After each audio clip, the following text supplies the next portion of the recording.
And welcome back to the Cover 3 podcast here on CBS Sports. You see those sirens in your feed. You know exactly what that means. Emergency podcast here on a Wednesday afternoon as Nick Saban has informed his team that he is going to be retiring. The job in college football is now open. Who can you really hire where everybody's be like, yay? Indianapolis, Indiana. Lucas Oil Stadium, to be specific, as we are here, day one of Big Ten Media Days, and we are pleased to be joined by Ohio State star wide receiver Emeka Egbuka. We got 93 overall. Okay. We got 92 speed, 93 acceleration, 73 strength, 98 awareness. That's experience. We'll take the awareness. I live down the street from a couple of developers, so we'll text them. What should the strength be? If we can do 99, Ohio State's more of a cheat code in that game than they are. Right, exactly. We're very good in that game. I can't complain. Pleased to be joined here at the desk by USC head coach Lincoln Riley. Pretty excited about all the matchups that are coming up this fall. Including at Michigan on CBS. Pleased to be joined here at the desk by Penn State coach James Franklin. James, how's your day been so far?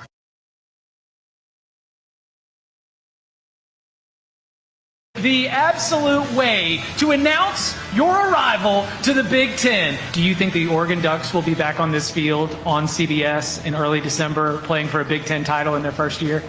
That is certainly our goal. You want to guarantee. I think of the 4 schools that are joining the league this year, Oregon is in the best position, is best equipped right now to compete right away. Lanning not taking the Alabama job, that has to tell you something about how much he likes this roster. I do think you're going to see a much better, tougher Indiana team than you've seen the last few years.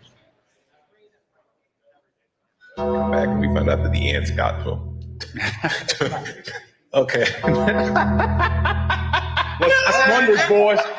Undertaker's on. What? Couldn't get the strobe lights to work behind, but we were in Kanell store yesterday, and boys were looking for a construction college. And welcome back to the Cover 3 podcast here on CBS Sports. I'm the poop that has jinxed the whole Florida State season, so I own the Seminoles until somebody eats the poop in this solo. If Bo Nix is a 16th overall pick, I will grow out my beard and I will never shave again. Danny boy, the beard is calling. I'm a man of my word. I said I would grow a beard. So here it is, unveiled. I lied when I said I would struggle to grow one. It's been much faster than I expected, than anticipated. Indiana fourth quarter, smoking through the filter. Nobody plays harder at the end of the game than the Hoosiers. Ah, look who's got the drill now, huh? Yes! The general manager of Vanderbilt football, Barton Simmons, making his return to the house that he built. Oh, the dentist just walked in, by the way. His identity been revealed. Oh, yeah, let's go. That's a hell of a way to be doxxed right there. Take us through your experience of the game. We felt like going into that game we were going to win. That's and awesome. I know that no one else in America did. I'm not even going to bother throwing the ball to Jeremiah Smith. I'm not going to bother throwing the ball to Emeka Egbuka because I'm a big, tough guy, and I'm going to show him how tough I am. This is a tough team right here. 15% rush success rate. Basically, every time you hand the ball off, it's a wasted down, guys. We got a tough team. If you look at Dan Lanning, he's still a very defensive-minded coach. And when they win the toss in big games, they defer. So Penn State plus a half point in the first quarter. America, are you listening? This man has tracked down Dan Lanning's coin toss behavior. Okay? No one else is giving you that. Thank you. There it is. SMU, the 11th seed. This is kind of why a 12 team is good. The difference between these teams is very small. If you had a 4-team, I think you would legitimately be leaving out like 4 or 5 teams that could win the national title this year. Y'all are the best out there. Congrats on keeping the dream alive there. Anyways, love you guys. Appreciate y'all. Tailgaters, this is Jenny Dell reporting to you live from a historic event. Tonight is the first ever Cover 3 show recorded live before you, the Cover 3 Tailgate. Now, there's a lot of questions that need to be answered about this event. Questions like, how will the Cover 3 crew handle a road podcast in Texas? Can Danny Kanell get out of SEC country alive? That's a good one. How much does Tom Fornelli hate this? And do you think he can get through an entire hour without telling us if so? Can Bud Elliott get through a show without 4 different monitors to look at? And while we know he can control his 3 co-hosts, can Chip Patterson command an entire room of drunk listeners? Well, it is time to find out. This is the Cover 3 Tailgate.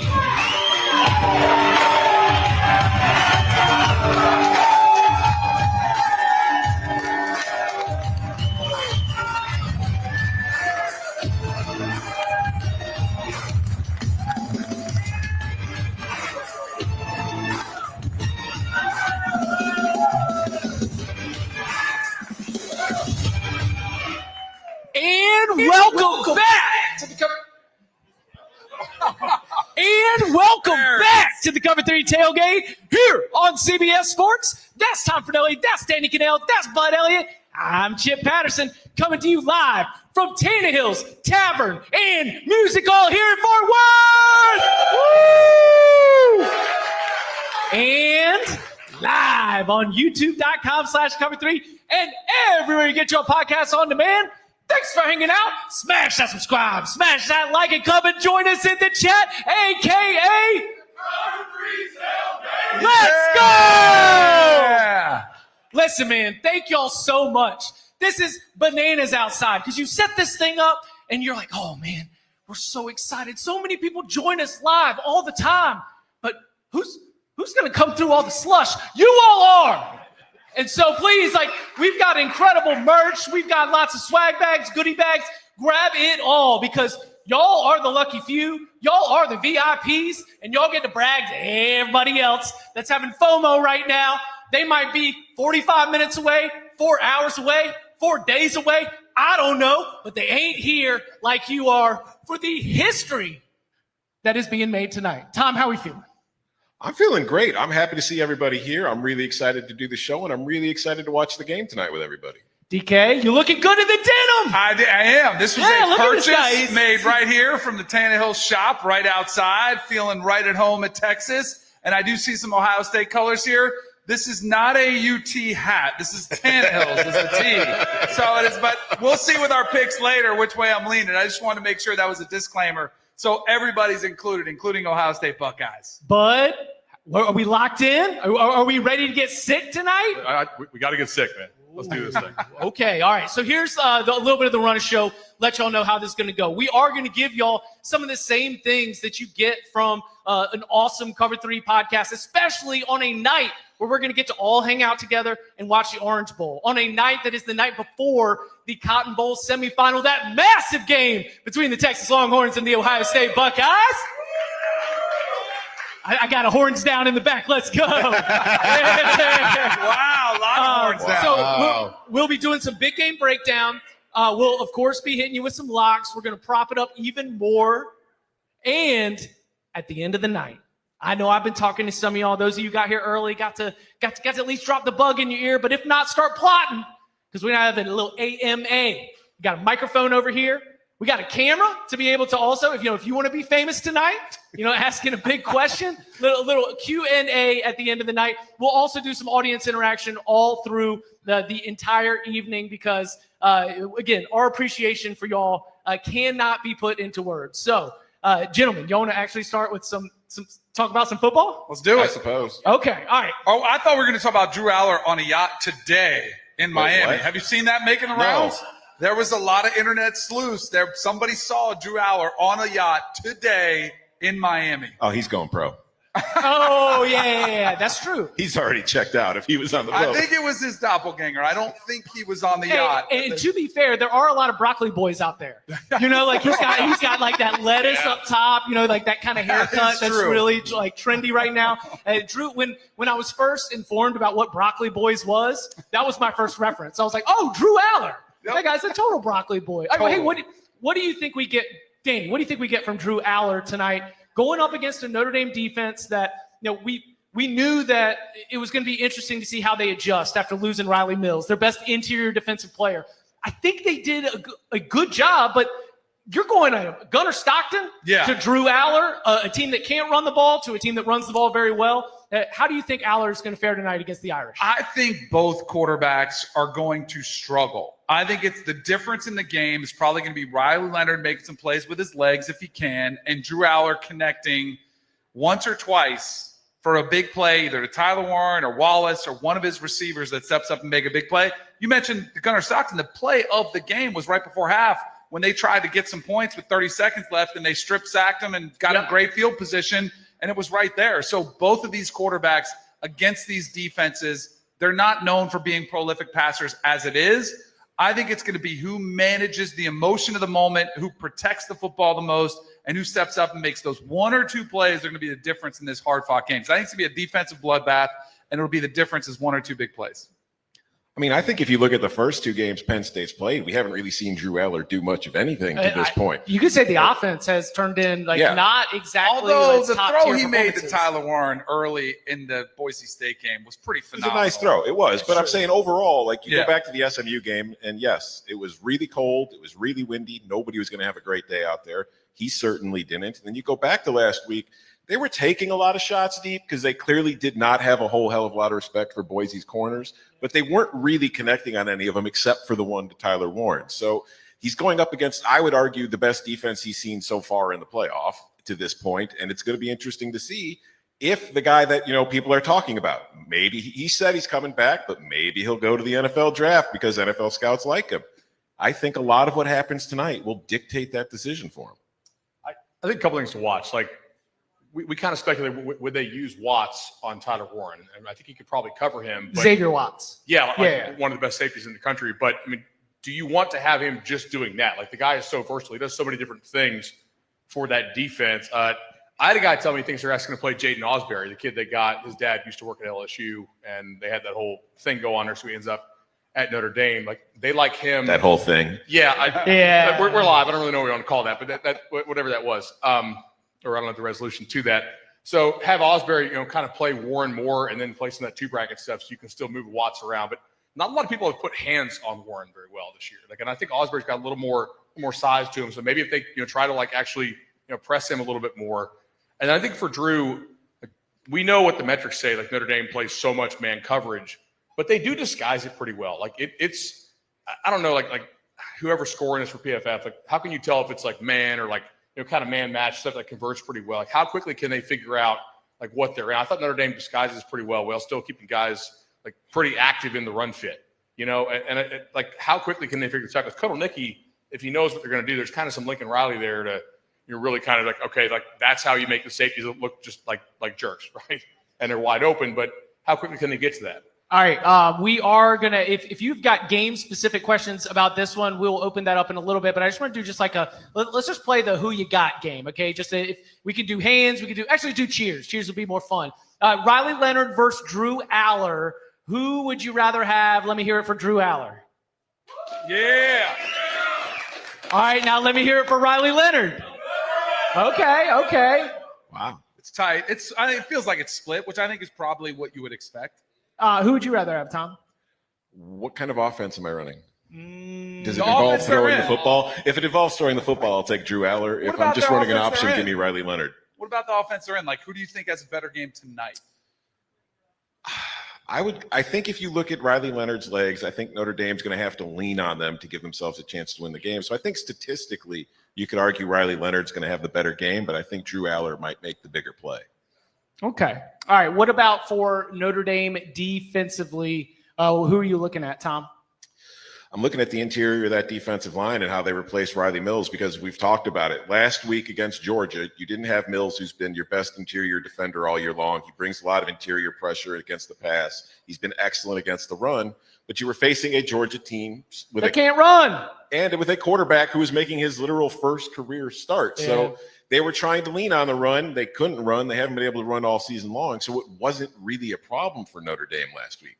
It's a problem tonight because you've got Nick Singleton, you've got Kanell Allen, you've got an offense that does a very good job of scheming up explosive plays and getting you out of your fits and finding lanes and hitting them. And you look at Singleton and Allen, they're both 220, 225 pounds. So they wear on you, and you see as the game goes on. Like, it's not a coincidence last week against Boise State. It was kind of close. And then in the fourth quarter, Nick Singleton busts the 58-yard touchdown because he's just been wearing them down all day long. That's what they're going to try to do tonight, and that's what Notre Dame has to hold up against. Because you look at this defense, they've been losing guys for the past 2 months pretty much. They've been like losing a guy every single game, and their depth has really been tested, and it's held up to this point. But now we're in the point in the season where all these dudes are playing more games than they've ever played in a season before. So physically, they're going to start wearing down. It is bananas that we are talking about games number 14, game number 15, game number 16. I am so concerned about the groins and hamstrings. I mean, like, think of the like, people want to expand this even more. No, like, what about groins and hamstrings? Groins and hamstrings are going to be fine. No, At I this don't point, know. you worry I about am the not bigger positive bruises. that the groins and hamstrings are going to be okay. Anybody that wants to expand the playoff more, I have to push back and say, think of the groins and the hamstrings. They'll be fine. They're young. They can handle the groin. I want to hear from the crowd. What are you more concerned about? Are you more concerned about groins? Or hamstrings. Or hamstrings. All right, hamstrings. They're more worried about hamstrings. Chip, I got a good story for you because right. you asked Notre Dame, who are you watching for? And I think there's a couple guys. One of them stepped up huge in the last game, and it was who had the strip sack was R.J. Oben. Oh, yeah. Transfer from Duke. Go ACC. His dad was the same draft class as mine. He was the third-round pick for the New York Giants in 1996. I was the fourth round. So I actually had him on my radio show this morning. And it's wild. I don't know how this unfolds, but Howard Cross III, his dad was my tight end with the New York Giants. And so I asked Roman, I said, what's that like having these guys? And they also have seen Jerome Bettis as a commit. His son is a commit. They've got all these former NFL players committed to play at Notre Dame. They also have Ryan Clark's son of ESPN plays for Notre Dame. And I was like, what? It's like a reunion, an NFL reunion when you're watching these Notre Dame games. And he laughs and he goes, you know what? He goes, most of the parents sit together at games. And I remember my parents sat with other parents, and he's like, we all go on our own and watch quietly. Like because they don't like sitting with the parents. Essentially was what he's telling me was they like to analyze, just talk about the game. Don't get over emotional. Just kind of break it down from a X's and O's standpoint. Like, what do we need to do? Don't endure the ups and the downs. But I think those two guys, Howard Cross III and R.J. Oben, who was filling in, for a guy like Riley Mills, those are the guys that need to step up. And I think that's one of the reasons we've got 4 kind of blue bloods in this Final Four teams is because at this point in the season, like the Cinderella teams are awesome. And I think a lot of people were rooting for an SMU or a Boise State. But it is about who has the depth. So that when you lose a guy like Riley Mills, you're filling in with a 6-year grad transfer from Duke who's played a ton of football, or you're plugging in another 4 or 5-star in. Whereas that depth becomes such a bigger issue if you're a team that doesn't have the riches and wealth that the 4 teams in this Final Four do have. Do we have any Penn State? Debo doesn't count. Do we have any Penn State fans in the house? No, they're in Miami. All right, well let's. They're enjoying 65 degrees. I don't know. Did you see that tweet? There's some Ohio State fans who are in Miami too. They I booked did for the wrong see. game. Oh, my they read goodness. the bracket. Are they wearing jerseys? Well, So I'm saying Ohio State fans were pretty mad at Connor Stallions, and I feel like they're doing the same thing this week. I mean, there is a joke about Ohio State fans reading the bracket wrong, right? I mean, it's just like I'm not sure exactly how to put this together. So anyway, I asked that because I want to focus on Notre Dame for a second. Because Bud, do you think this is sustainable under Marcus Freeman? Because what Marcus Freeman can sell is to the son of an NFL player. Like, think about going to Notre Dame. Like, where is the mystique of Notre Dame going to be felt and really meaningful? It is going to be in somebody that maybe is in that like second generation from an NFL player. They're going to think about the education you can get. Do you think that Marcus Freeman has built sustainable success on the recruiting trail so that Notre Dame being in the semifinals is going to be something that can be repeatable into the future? Yeah, I think to the extent that you can have sustainability in like the super transient system that we have now in college football, I think it makes sense that Notre Dame can do that. And shouts to Ryan, actually, from my golf group. A lot of times those guys have some really interesting theories in college football that are just kind of not what we're going to bring to the show.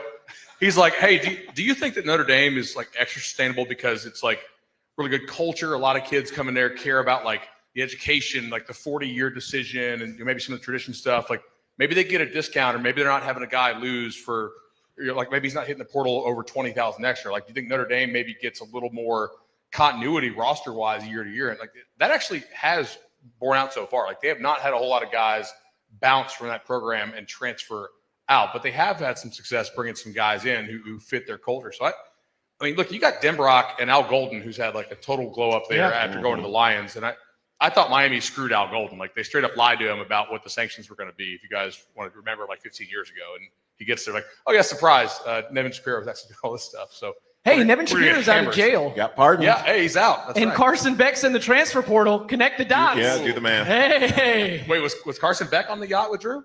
Oh, That's a great Nevin question. Shapiro was a yacht guy. If we recall. He was. So Marcus I Freeman, think he's it's not the same. going anywhere. He is impressive as it gets. I think there's a reason they gave him the extension because I do think the NFL interest was real. I agree. And then you tag on the success that they've had this season, and win or lose, the fact that they're close, I think helps. He's really impressive. You know, like I think, and what's ironic is if you're a young player and you're talking to him or you're talking to Brian Kell at LSU, who would you rather go play for right now? I think it's a no-brainer. Do you think Brian Kelly hated having that Sugar Bowl in his own backyard? Yes. I absolutely think he did. Like, yes. okay, yeah. That is emphatic. Yes. Yeah, I do too. The other factor here with Notre Dame and whether they're going to be able to sustain it or not, we could talk about all the feel-good stuff.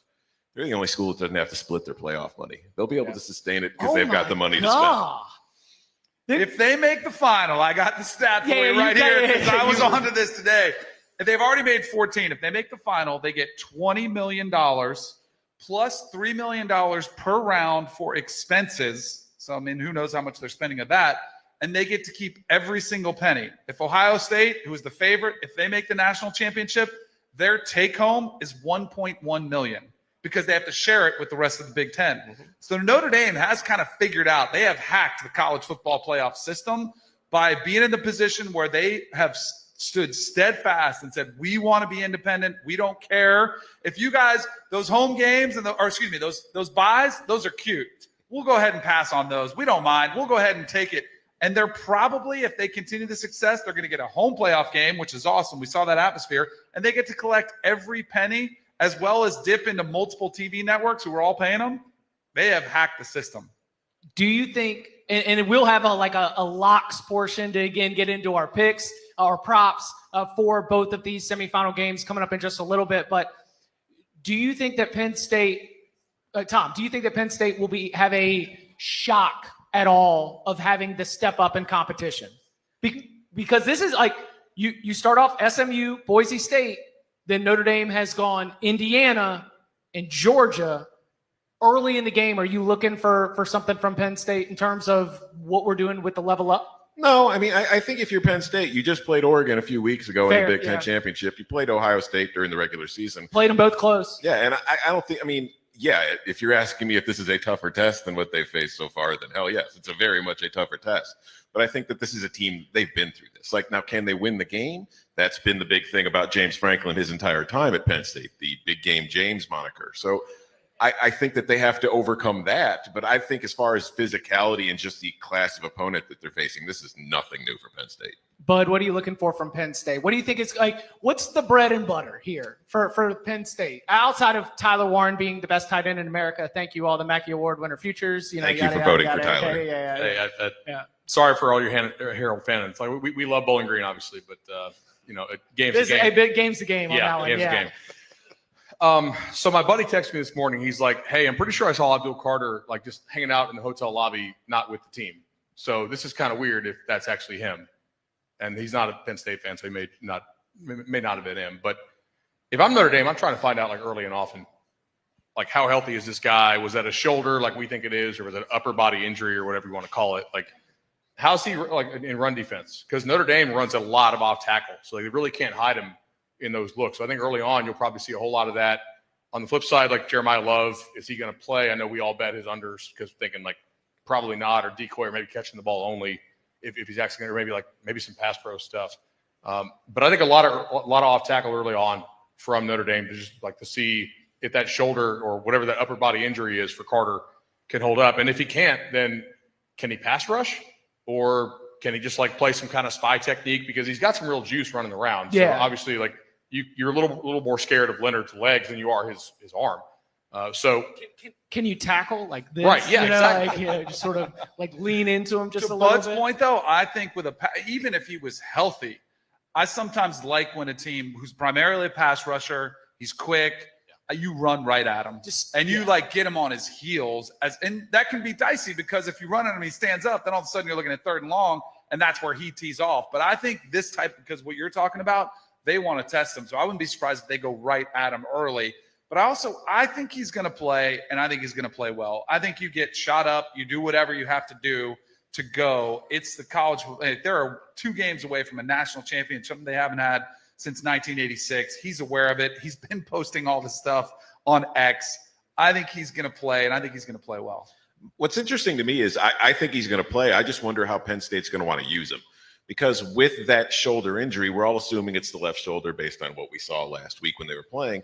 You would think logistically the easy choices will line him up across from Notre Dame's left tackle. He's a true freshman. He's been starting there all season, but he did have problems with Jalen Walker last week. So let's make him deal with Abdul Carter. But if it's his left shoulder and it's his interior shoulder, that's going to impact his ability to like power rush and use all that kind of stuff to beat him. So if you put him on the other side, he's facing maybe what you would consider a worse matchup, but you're also exposing him to like double teams from tight ends and chips coming out on that injured shoulder. So it's going to be interesting to see how James Franklin, Penn State, and Al Golden want to go about using him. Man, a lot of concern. I mean, does anybody think Penn State's going to win this? I do. Woohoo! I do. All right, we'll get into Locks later. Well, yeah, we'll get into picks and props a little bit later. But coming up on the other side, we turn our attention to Friday's Cotton Bowl matchup between Ohio State and Texas, and more next.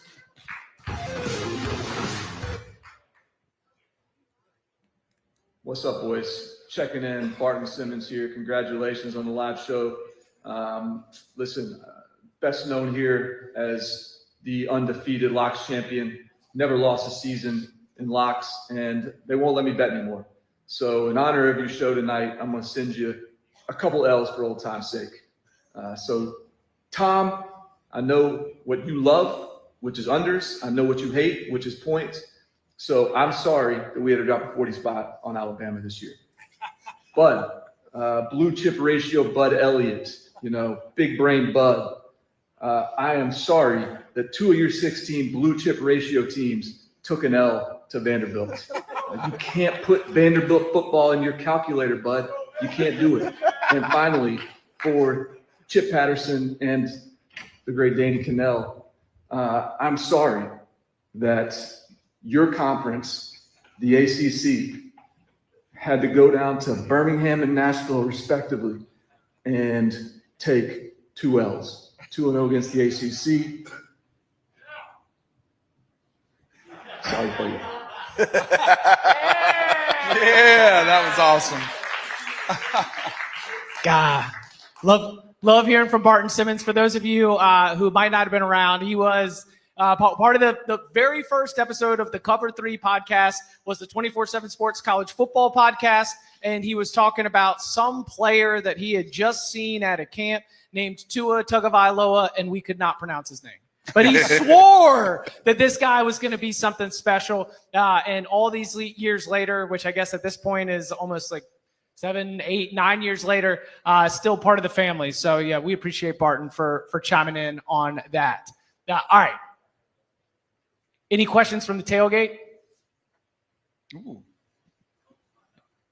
Oh, the real tailgate. Yeah. Okay. Let's go. All right, we want to do any matchup questions on this? Anybody want to step up? Matchup questions on Ohio State, Texas? No. Don't be shy. Come on. Step up. Texas fans scared. What's going on? There we go. All right. Hot take. Texas does not score 3 touchdowns tomorrow. Ooh.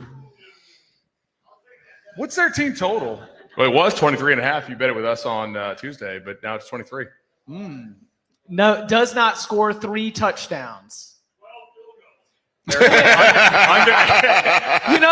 Given Texas's red zone woes. Under 21. I was going to say, is Bert Auburn kicking those? Yeah, we saw Carrot Top kicking the other day, right? Yeah.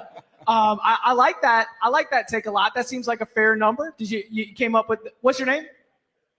Anton. Hey, listen, you came up with that in your head. That was smart, man. You make good lines right there. Well, I know Quinn Ewers doesn't have an in him. I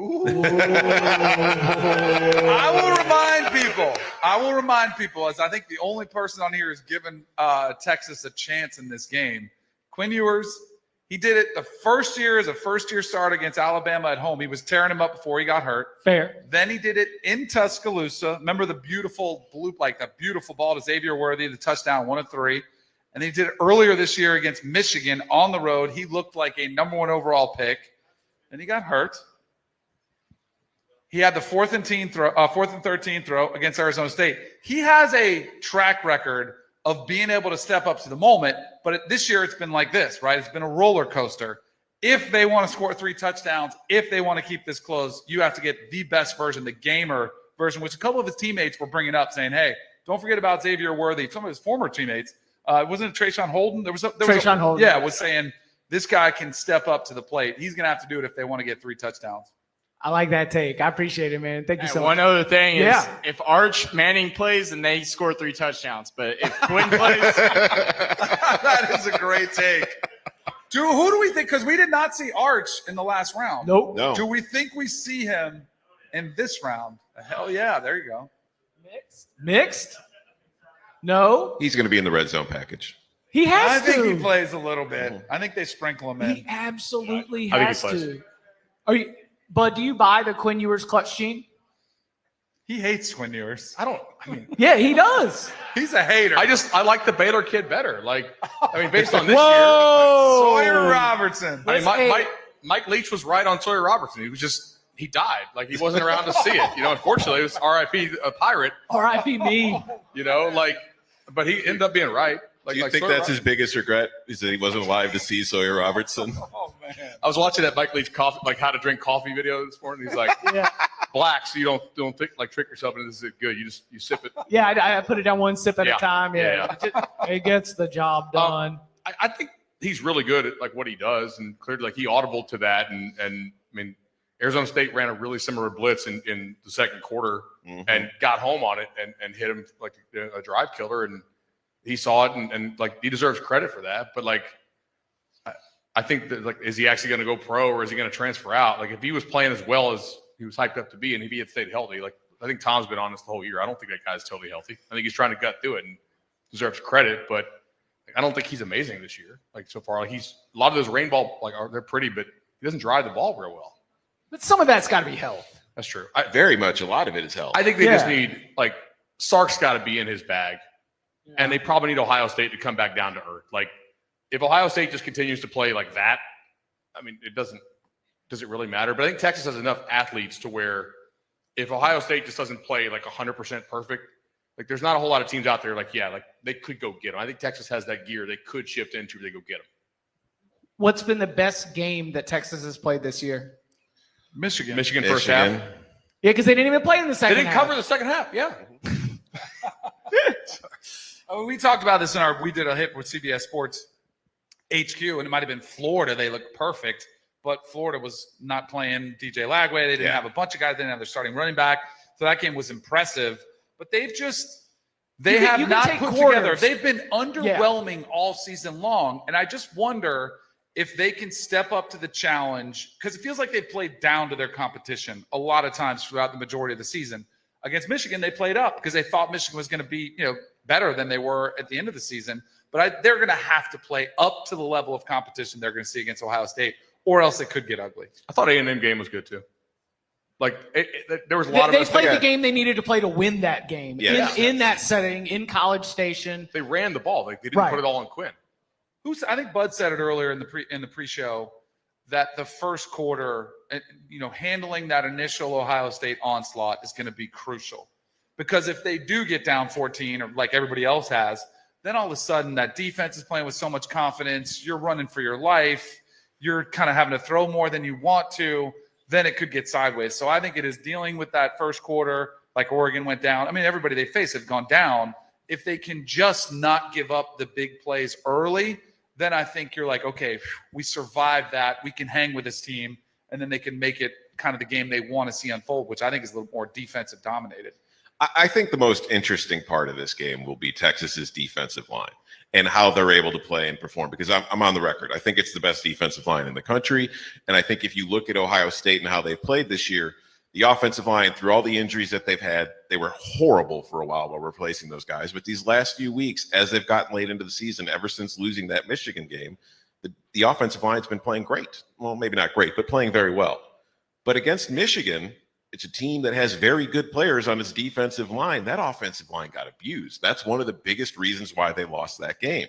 So if Texas's defensive line is able to perform the same way that Michigan's was in that game, and I would say they should be capable of it because they have better players, I think that this could be a problem for Ohio State. I know I'm on the record as saying Ohio State's going to win, and I still By feel how that. many, Tom? By like 1 billion. Yeah, that's But a billion I do with think a B. The one thing that can change this game is that Texas defensive line. If they're able to wreak havoc up there, they can make life hell for Will Howard and the Buckeyes. But like, how does Texas play it to where they actually allow their D-line to get home?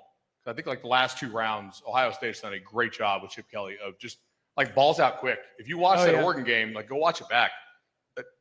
Ohio State offensive line got beat a good bit, and they still were up 34-8 in the first half. So it's like, okay, that's concerning if you could ever actually like stop any of these receivers. But like the ball was out quick, the backers were wrong and everything. Like he stole their eyes for Oregon a lot of times. It actually looked a little bit like what Kalen DeBoer did to Lanning's defense in the round in the rematch last year of that Pac-12 title game. So Texas has not played a whole lot of like press aggressive stuff this year. They've kind of just, sat back, been actually a decent red zone defense themselves.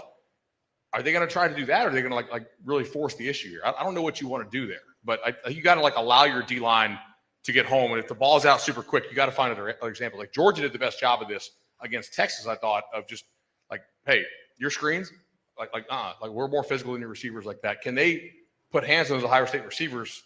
Probably not. So I don't know how they're going to do this. It is pretty hilarious, all these teams that keep trying to go for it at the goal line against Texas. Yes. Yeah. I mean, Texas A&M, Clemson, then Arizona State tries it again. It's like the Tobias and Lindsey Funke, but did it work for them? No, but it might work for us. All right, Bud, what do you do with Jeremiah Smith? How would, because I think Jeremiah Smith is the most impactful player left in this college football playoff. If there's one player who I think can change the game, both in terms of what they can do with playmaking, but also the stress that they put on opposing defense, I don't think there's anybody that I would pick ahead of Jeremiah Smith in this moment right now. So, who? Ooh, okay, fair nomination. That's true. I think the real difference with Smith now is that Ohio State is like actively. I think they were like, oh shit, this kid is like really like that good with the ball in his hands too. And in the regular season, he was just kind of playing receiver. And against Oregon, they were really like they were scheming him touches intentionally, just like, and obviously it worked. He scored like was it 70 or 60 yarder or whatever it was to open the ball game. So effective.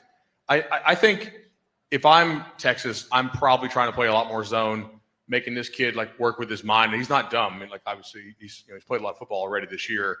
Egbuka, typically, like when you bet props here, like you want to bet Egbuka overs against zone teams so far this year. I think that's probably the move here, and just tackle Egbuka after he catches the ball. Like I'm not going to get killed by like the Julio Jones clone. Like that has not been effective early on. So let Egbuka get his, let Carnell Tate get his. Like they're good players. They'd start for all the other teams in the playoff, but they wouldn't. Like nobody's saying, man, I wish I could have Egbuka on my NFL playoff roster right now. But I think some people would look at Jeremiah Smith and be like, hey, we could use that. That could work. So I think you probably just let him catch the short stuff, try and tackle him. That, I think, is the game plan for Texas in general. Do not give up the big plays like Oregon did, like Tennessee did. You try to keep them underneath as much as you can. I also think we did see they have Jahdae Barron, who won the Thorpe Award for the best defensive back in the country, although he's only 5'11". There's a size mismatch there, but he's really good. We also saw Michael Taft bring that big hit. I think if you are playing zone, that does present some opportunities to deliver some big hits. Make Jeremiah Smith at least, because he was running wide open against Oregon, at least make him a little bit concerned about catching the ball in traffic versus zone. If you can hit him, he's a player that's big and he's huge, but no receiver likes to get hit. So if you can at least punish him a little bit early, make him think about it, maybe you can slow him down. I also like Barron a hell of a lot more in zone coverage. Like, I don't love Barron one-on-one trying to cover Jeremiah. I think he's like a very smart, heady player, and you want to let him freelance a little bit and make plays, not just have him chasing. Yeah, I mean, it's a damned if you do, damned if you don't situation with Jeremiah Smith, because you're either going to bracket him, and then Ohio State has Igbuka, and they have other guys who can beat you, especially if you're playing zone, or you're going to give him in one-on-one, and he's going to kill you, because that's just what he does. He's an NFL player who's currently playing at the college level. So it is not an easy solution. It is not one that I wish that I had the option to make. I'm very happy not to have that responsibility, but how well you're not going to stop him. So far, the only person we've seen stop Smith this season is Chip Kelly in the Michigan game by just deciding we're not going to throw to him anymore. I think that you just hope to limit the big plays and keep him from doing what he did last week against Oregon. That's really the only approach you could take. Somehow, too, you have to get Will Howard out of this. Like, he's playing unconscious, right? I mean, he's been close to perfect. He is a quarterback who threw 2 picks against Michigan. Oh, he's got some whoopsie daisy in him. He had the pick 6 against Penn State and a fumble in that game. Like, you've got to get him out of this zone that he's in and make him pay so that he's like in a rhythm right now. And it's just, he's seeing everything really good. Texas got to figure out a way somehow to get him out of that. I don't know if there are any Notre Dame fans here, but Danny, I think what you have to do is hit him. Yes, that's right. You got to be careful with that. You're not saying injure him, but don't injure him, but hit him. That is any quarterback. You hit him enough, and you hit him. And if I agree with you, if you have to hit him late, you take a penalty. So what? Make him think about it. Make him think, this is the type of game it's going to be. That will make any quarterback uncomfortable and get them out of that zone where they're so comfortable. He's a quarterback. He can say it. Yeah, that's right. He can say things like that. Okay? I didn't know Notre Dame fans were on the basketball season already. How soft they were being. Danny, do you think that what Steve Sarkisian has rolling at Texas right now, what gives you confidence that they're going to be back competing for SEC championships on a year-in, year-out basis? This sport is about talent acquisition, which more than ever has become who can spend the most money. We have one of the richest programs in the sport, so they're not going anywhere as far as talent acquisition. We've already seen the recruiting rankings, the guys they have committed. They've gone toe-to-toe with anybody. And the Lamborghinis on junior day. Exactly. Yeah. Lamborghinis on junior day, the Pancake Factory on the offensive line. They're just – and he's a really good coach. Like, if I was a quarterback, and I've talked to some young quarterbacks about who I would like to play for, Steve Sarkisian would be probably at the top of the list. So and that's why Arch Manning, who was talking and being advised by some of the greatest quarterbacks of all time, generational quarterbacks, like, he made that decision. They're not going anywhere anytime soon. This is very, very sustainable for Sark. So, like, Texas is going to be a force. I mean, this is back-to-back playoff appearances too. We're going to do our new coach rankings in May, having to fill out our new ballot, ranking every single Power 5 coach against each other. 4. Power 4. Wait, does Pac-12 get back in? Or did you just put Sark at 4? No. I'm talking Power 4. I'm not putting the Pac-12. Are you putting the Pac-12 back in? I mean, they're about to get Utah State. How would you rank these coaches? 1, 2, 3, 4.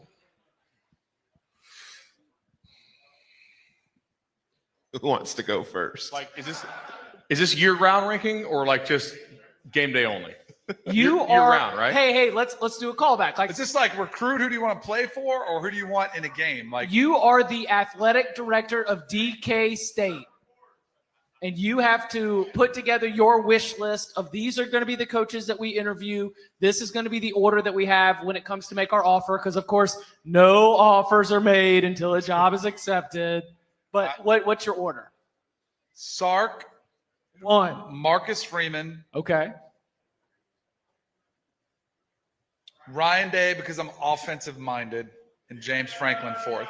Oh, but this is really tough, and I think they're all good. Like, some Penn State fans probably offended, but I think they're all really good coaches. That's just how I would stack them up. Is Michigan in my conference? Oh! Because I'm trying to figure out. Sark would be number one for me. I love Sark as a play caller and a play designer, and I have for a long time. So I would go with him one. I would probably go Day 2, and then Marcus 3rd, and James 4th. Bud? Yeah, I think I'm probably there with Tom. The only thing is consistency is harder than I think we give it credit for sometimes. And So you're going to go James higher? Yeah, I think I would go James over Freeman. But, like, Freeman has really progressed in some areas. Like, if you look at it, he was still playing, like, trestle ball last year. The guy was, like, giving away drives with some of the, like, the punting and field goal decisions. Like, just very, like, negative EV decisions. It's like, bro, just get a blackjack card. Like, at least fix that leak in your game.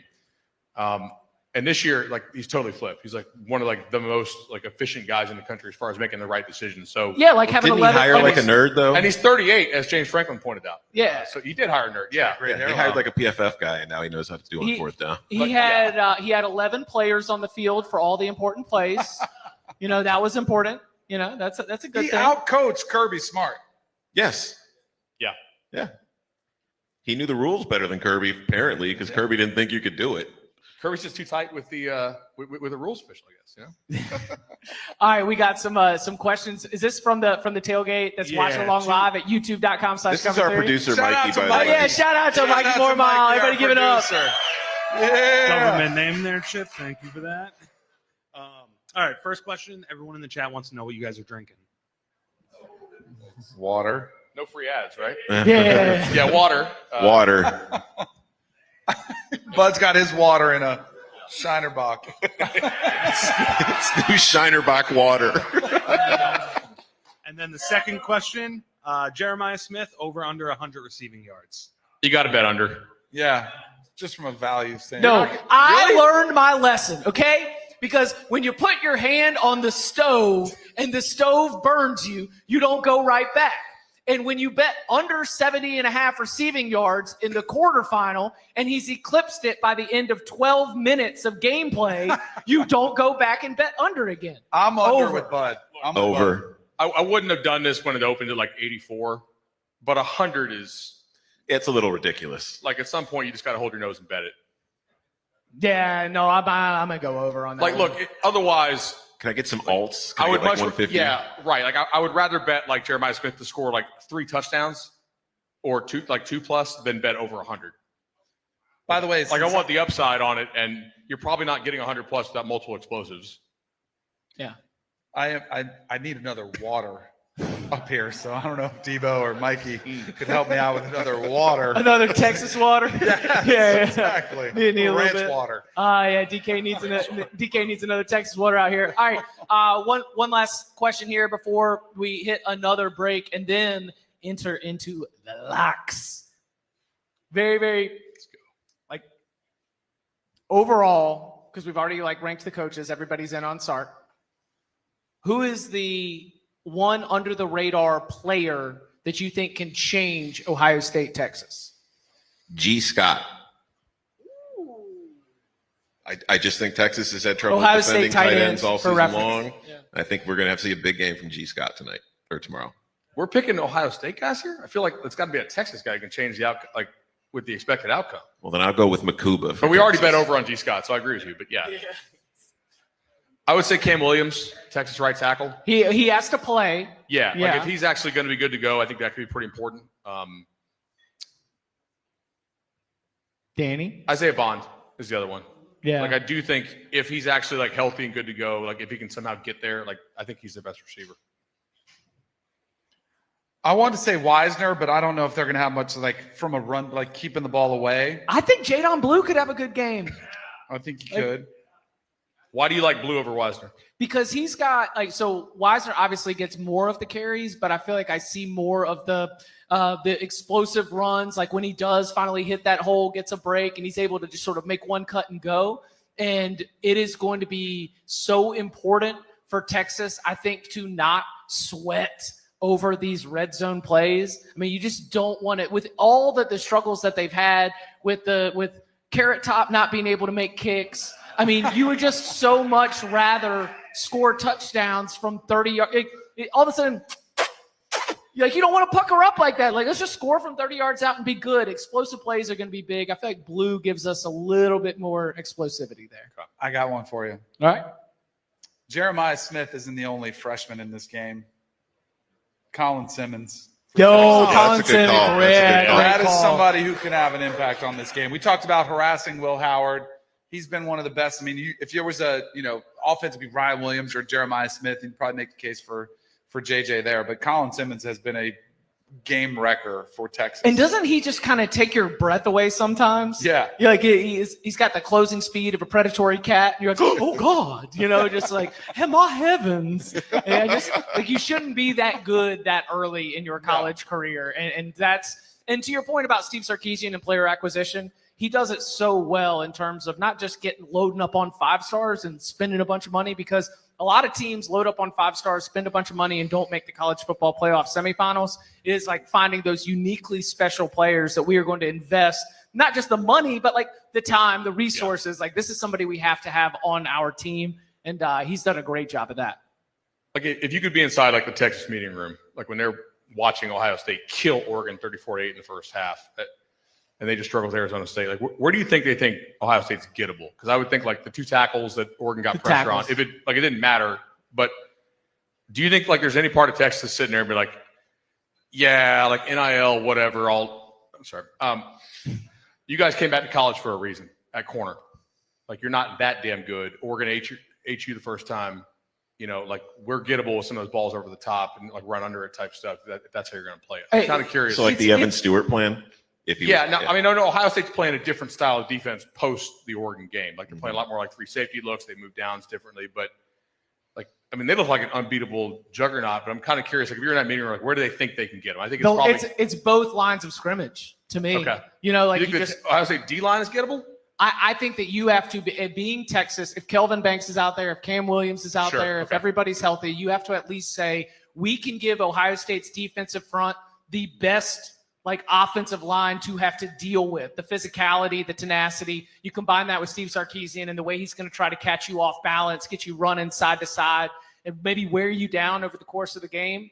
If you are Texas, I think you are most confident in what you've got at both lines of scrimmage in terms of ways that you might be able to disrupt this game. Because, again, you get Will Howard off his mark, then he's not going to be able to get the ball to Jeremiah Smith. They're not going to be able to run the ball as well with Trevion and Quinshon. Then that's how you get this game to the fourth quarter, and you hope that Quinn Ewers' clutch gene is able to deliver a win for you. I mean, and it's your lines of scrimmage are why you're here. They're why you won the SEC, because going into the league, you were very much prepared. Well, you got the SEC championship. You're now in the semis. But because your lines of scrimmage were prepared for that league, whereas you look at Oklahoma, very much not, and we saw what happened with the Sooners. So I think that, that's probably the one thing you're looking at as an advantage. All right, anything else from the tailgate specifically? And again, AMA coming up in a little bit, whether you want to ask us any question about ourselves. We got TCU in the house. What's up? Yeah. Let's go. Anybody else have a question about this matchup specifically before we get to our locks and then the AMA a little bit later on? There we go. Yeah, I like this. Got his UT. He's confident too. Let's go. Look at him. He's ready. I'm Nathan. I'm from right here in Fort Worth. And my question is, who has more pressure on them, Sark or Ryan Day in this game? Ryan Day. Yeah. That's a good call. I feel like Ryan Day always has more pressure on him. And like Nathan, one more thing that I think about is that with Sark, because you've got a Colin Simmons, because you've got a Ryan Wingo, you've got Arch, right? I mean, it's just the path moving forward is so clear. There are 6 or 7 defensive starters on this Ohio State team that are seniors that turned down the option to go to the NFL, but instead decided to come back. Like, this is for Ohio State. Look, Ohio State's never going to be lacking talent, but this is like kind of the end of a page turner for Ohio State, where I think that's more pressure on Ryan Day on top of being, 0-4 in your last 4 against Michigan and everything like that. So Sark's still very much in the honeymoon period too. Like, it's been all good. They're right there, back-to-back playoffs, as we mentioned. I just wonder if Ryan Day, the 2 games they've had have been awesome, 2 blowouts. If they lost this game, like, because there will be a contingent of Ohio State fans who are like, is this the guy again? You know, that'll come back to the table. Did y'all see? It feels a little like it doesn't feel last dancey for Ohio State, but like they have to get it done here. I think it does feel last. I mean, I know Jeremiah. Well, but they do have Jeremiah and Caleb coming back next year. Yeah. So like, if you have the best player on offense and defense in the sport, I feel like you have. You'll probably be okay. Yeah, and if you get Carson Beck or something, you know, if he goes there instead of Miami. Did y'all catch the Godfathers column that Yes. Ryan Day should leave no matter what? Yes. It was an interesting column. It was, wow. Look, the argument, you should go read it at CBSSports.com, the CBS Sports app, and, of course, wherever you get your fine CBS Sports content online. But Dennis's argument was that because of the way that Ryan Day has been treated by Ohio State fans, that no, win or lose, you should probably just go ahead and take an NFL job if the NFL does come knocking. And that was that. I think if Ohio State wins the national championship, then Ryan Day he's not bulletproof. Wait, hold on. Yeah, Ohio State. He's not bulletproof, right? No, yeah. It's the Ohio State University. He wanted to say yes. He was like, no, I can't lie to him. He's bulletproof until next rivalry weekend. Right, he's bulletproof until the next Michigan game. Yeah. But I still think that winning a national championship at Ohio State, the 9th for the program, the first in 10 years, there would be something that would I would not win the national championship and then walk off to the NFL. I think you stay and you keep doubling down on your success there. For sure. And I don't know how much NFL interest there is in Ryan Day at this point, to be honest with you. Oh, I love this. This time's great because the NFL, it's a great segment on an NFL show right now. The Bears, they get to talk about us. Everybody. Oh, yeah. Man, when the NFL gets to talk about us, it's great. You guys are interviewing Mike McCarthy?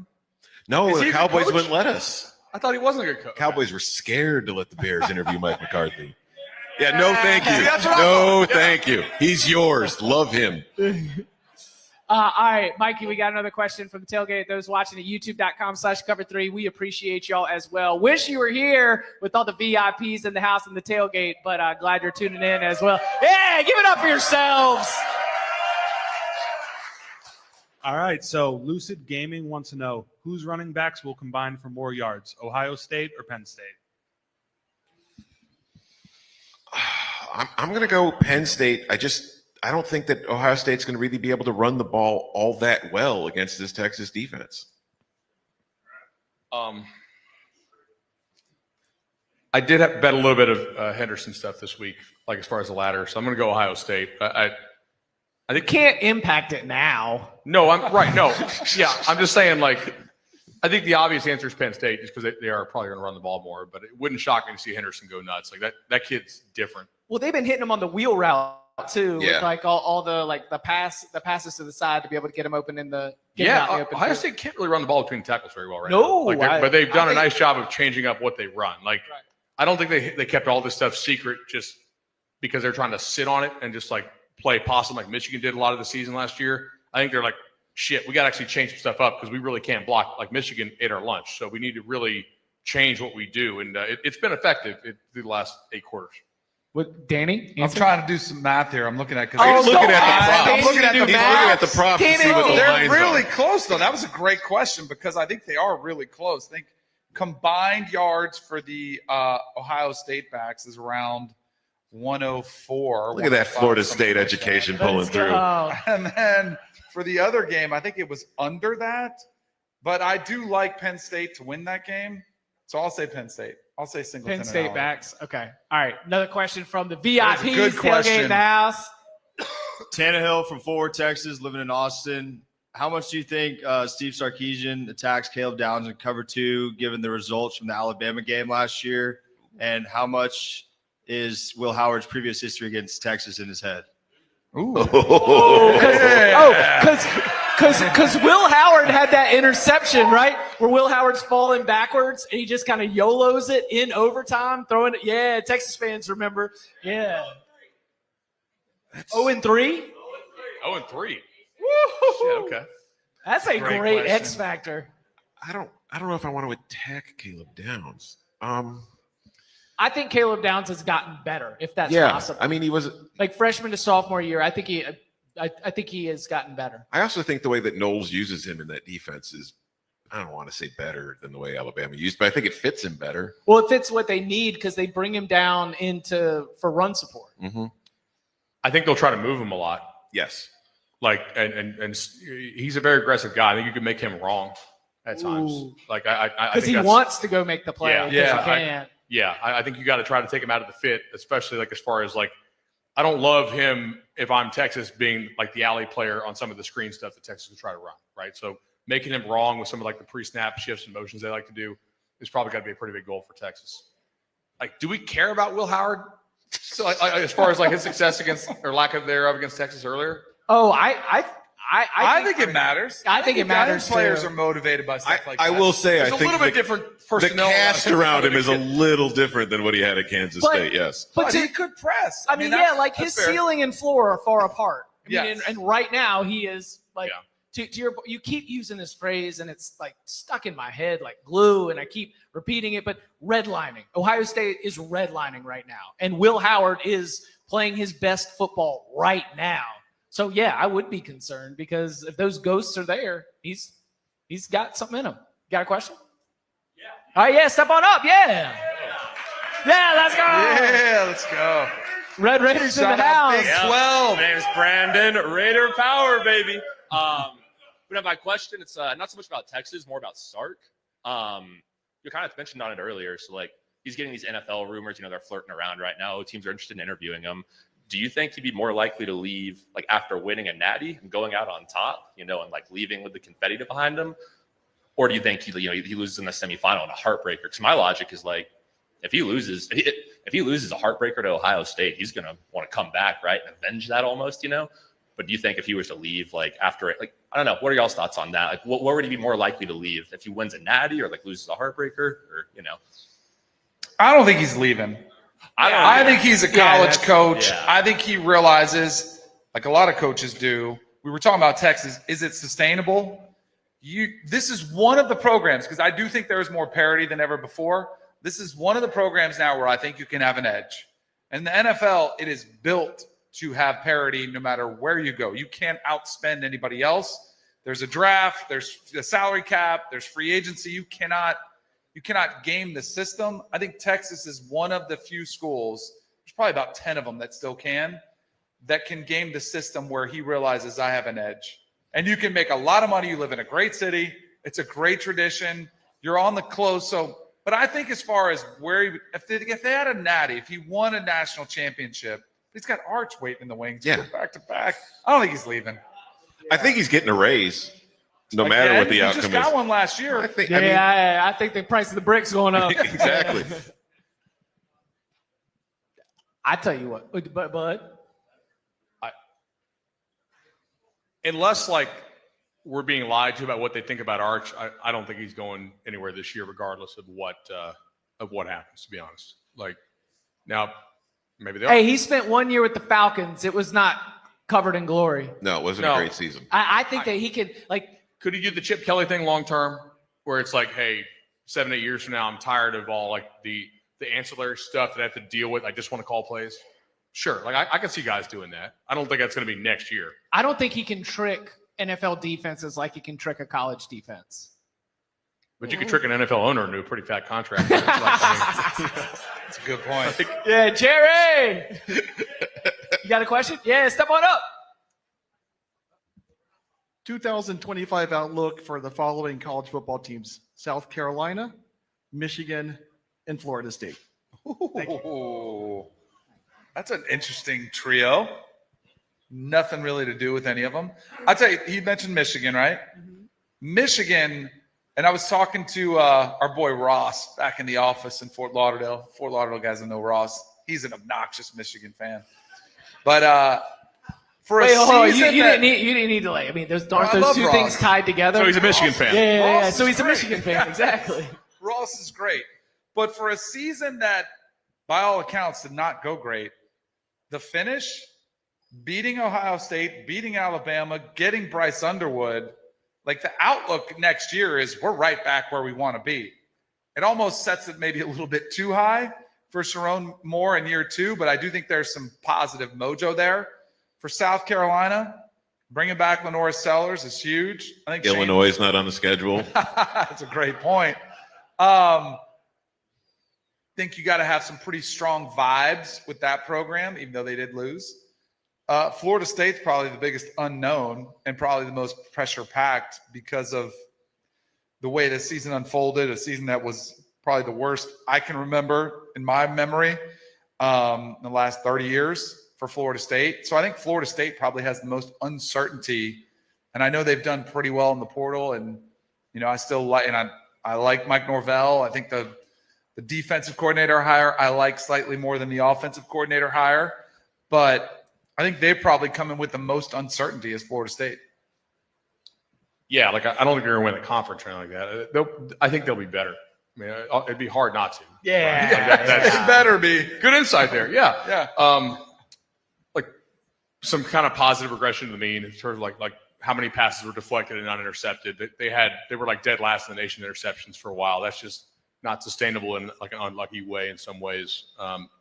Like we saw South Carolina at that bowl game. Tom Zalani took them down. A lot of those players come back. O-line should be better. If Sellers takes a jump, they could have a really nice year. And they do have, I mean, with all due respect to Barton, like this schedule's gettable for South Carolina. Like Va-Tech, South Carolina State, Vandy, Missouri, Kentucky, bye week, at LSU, host Oklahoma, host Alabama, got to go to Ole Miss. Off week, you got to go to Kyle Field. That'll be tough. Coastal and then Clemson again at home. Like you're probably favored 8 times. I don't know when the last time South Carolina was favored 8 out of 12 games. So they should be pretty good, just off rip. Hey, Michigan just beat Ohio State and Alabama and stole the #1 player in the country from LSU. Vibes are all time. Yeah, vibes are all time high. Like we're doing not vibe all checks. time as the national championship, but they are almost. Yeah. Do they go to Austin next year? What? Okay, so there's no return trip next year. Okay, that's probably helpful, actually. For Texas. For Texas. Yeah, I was gonna say that's breaking news if it's Michigan, actually. All right, hey, we're gonna keep doing Q&A all throughout the night. Goes to Oklahoma week 2, September 6th. Yeah, give me the Wolverines. Yeah, give me the Wolverines. 100%. We actually have a special guest here. We've got some food that is courtesy of Tim Love and the Tim Love Restaurant Group. You can get his food here at Tannehill's and all throughout the Fort Worth area, all over the Stockyards right now. We are very excited. Let's go. Here we go. Here we go. That's right. I like that jacket. I almost bought that out there. I got the shirt instead. Yeah. Thank you, sir. Oh, man, this smells outstanding. What does this smell good? All right. You guys keep yourselves busy. We're going to eat. All right. Cheers, Tim. Yeah, salute. Yeah. Cheers. Salute. Salute, guys. There we go. This is a nice little, got it all in here. There we go. Yeah, we go all in around here. Going all in. All right, so do you want to tell us about what we've got up here? Yeah, we have our Tannehill's double cheeseburger here. On the right is our fried bologna sandwich, which is epic, by the way. Yeah, I'm eyeing that. Yeah. And then a little barbecue platter at Tannehill's. We have our barbecue chicken, brisket, some pork ribs, mac and cheese, badass cornbread, some grits and whatnots. Oh, man, we got more. And then some grilled oysters, just cause. Kind of have to. Yeah. Yeah, you gotta get on that. So Tim, when you think about like this area right here and the ways that you feel inspired and you enjoy, being able to bring people together around the food, around college football, how much of that is part of your enjoyment of the fall season here in Fort Worth? Well, it's a ton. My son, who asked a question earlier, is back there. He actually played for Texas. Just graduated last year. All right. Yeah. So hook him. Yeah, we're hooking them a little bit. Yeah, we're gonna fuck it up tomorrow just for the fun. Yeah, let's go. And so yeah, football is big around our family without a doubt. And but man, when it comes to stockyards and things like that, We built Tannehill's 2 years ago, named after my son, obviously. And so happy to have you guys here, by the way. Thank you very much, man. Hey, y'all, thank y'all for coming out. Yeah, seriously, guys. Yeah, And this weather, too. Yeah. That's a bummer to us. We wanted it to be perfect weather. People that did come out and traveled in this, I know it's dicey. We appreciate all this. I blame that on Jerry Jones. Anytime there's a really good, epic thing that happens in football at Jerry World, it's a shit show for weather. It's just how it goes. We know it. It's fine. Right. So, but, honestly, having you guys here, and what the Stockyards itself, by the way, is, to me, it's one of the most authentic tourist attractions, if you will, that there is in the world. And people know it when they come here. You feel the vibe. You understand that, what happened here. I mean, more money was traded here back in the 30s than anywhere else in the world, just over cattle. And that kind of vibe is so good here. And so people come here and really enjoy it. It's a place to come and enjoy. And on a day when it's really, crappy weather out, this is a spot to come. Go to the White Elephant afterwards and dance around and act like fools, and go to the game tomorrow and watch Texas whip their ass. I'm sorry. And we are going to be doing a little watch party here after this, right? We'll be watching the Orange Bowl, hanging out, 100%. enjoying some of this food, be able to listen. You don't want to be hopping around right now, though there are many fine establishments. Let's just keep it all right here. Get your dinner here, hang out. Why move around when you can always come back? You see what I'm saying? Yeah, I got you right there. Do you want to tell the good people, not just here in the room who are probably very aware, but also who are watching? We got huge audience right now watching live on YouTube about all the different spots that you have here around the area. Oh yeah, I gladly do a self promotion. I have to eat. When I do cooking demos on TV, that's my favorite. I feed everybody, then I get to talk about whatever the heck I want. You got it, man. So yeah, we have 9 spots here in the Stockyards for whoever's watching. Tannehill's being our biggest spot is a 1,200 cap music venue here. We do anybody from the Jonas Brothers to Foreigner to up and coming guys like Braxton Keith and things like that. And Juvenile. And Juvenile was here, yes. Right outside. My lady will tell you she was very excited about Juvenile. She's from the 90s. That's right. A Juvenile concert in 2025 is more of a grown folks event. That's right. It's like, my hair is just the same as yours. Don't worry about it. But I like to keep the lid on, just keep people think I'm young, Right. And then my original restaurant here is called Lonesome Dove. Lonesome Dove, it's our 25th anniversary this year. Congratulations. Yeah. Yeah. In my business, 25 years is like... It's a long time. Yeah, it's almost unheard of. Our business, too. Yeah, exactly. Yeah, if this podcast is going 25 years, I tell you what I'm going to do. I'm going to buy you whatever the fuck you want. Got it. And by the way, I don't know if they'll have podcasts in 25 years, but if they do, yours will be at the top for sure. And then so we have a Mexican restaurant called Paloma Suerte right around the corner here. We have a super high-end Italian restaurant right across the street called Caterina's. And we have the oldest operating honky-tonk in the state of Texas called the White Elephant Saloon. It started 1858, right on Exchange. And next door to that is a really cool burger joint called Love Shack. And then I think that's it right here in this area. And then I have a bunch of other restaurants around Fort Worth and some stuff in Austin because my kids go to school in Austin. And because if you're going to make the trips, I mean, you might as well have a spot that you can And so I also check have out a couple places in Knoxville, Tennessee, because that's where I went to school. And we got our ass whipped by Ohio State, damn it. However, what we did was we saw that game. We were a patsy for Texas. So now Texas knows what the heck to do. You know what I'm saying? We just went out Or what there not to and do. we Take it over showed to you what Tim not Low to do. How do we feel about Nico's season? Probably did not live up to the highest expectations. How are we feeling going into 2025? I'll tell you this. I did have a lot of hype for Nico in my own head, and I talked to a lot of my friends about it, and I put a lot of money on him to win the Heisman because that's how I do things. However, I do feel like he played a fairly mistake-free football. He didn't play a lot of exciting football.